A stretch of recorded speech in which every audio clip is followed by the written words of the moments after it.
كل سنة وحضراتكم طيبين. رمضان كريم عليكم كلكم يا رب، وربنا يجعله شهر خير وبركة ومسامحة، واللي زعلان من حد يسامحه، ويبقى في بينا مودة ورحمة، والناس ترحم بعض، ويبقى شهر جميل يا رب على الكل.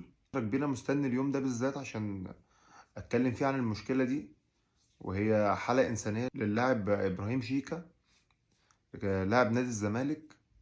بيمر بحالة مرضية حرجة، أصيب بمرض السرطان، وحالته صعبة جدا. وقال إن زوجته راحت لإدارة نادي الزمالك ومحدش من الإدارة ساعدها. حتى الست اترجتهم: يا جماعة، جوزي بيموت مني ومش هقدر أعالجه، لو اشتغلت ليل ونهار مش هقدر أوفر له فلوس علاجه. بذمتك عمرك شفت كده؟ يعني كل واحد مننا معرض ان يحصل له ظرف زي كده، يعني ربنا يبتليك بمرض. يعني مش هنقف مع بعض يا جماعة؟ يعني حرام. يعني لو انت ما وقفتش جنب اخوك، مين هيقف جنبه؟ بعدين كلنا معرضين ان احنا ممكن يحصل لنا كده. الرحمة دي صفة من الصفات الإنسانية.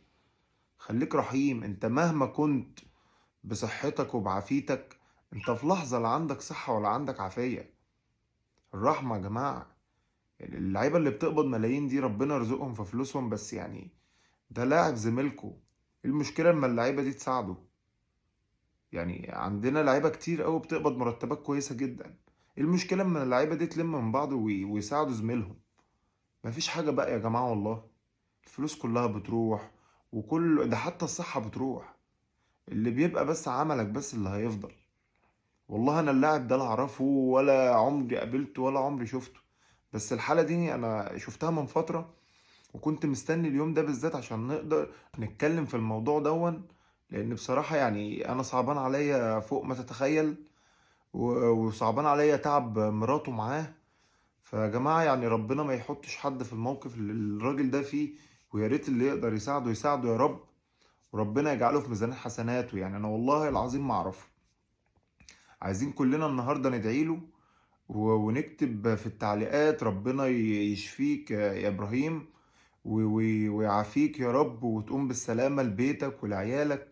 الراجل عنده أسرته، وعنده مراته، وعنده أولاده.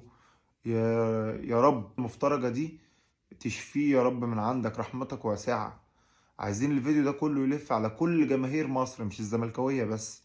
والناس النهاردة إن شاء الله تدعي له بالشفاء، ويقوم لزوجته ويقوم لأهله وحبايبه بالسلامة.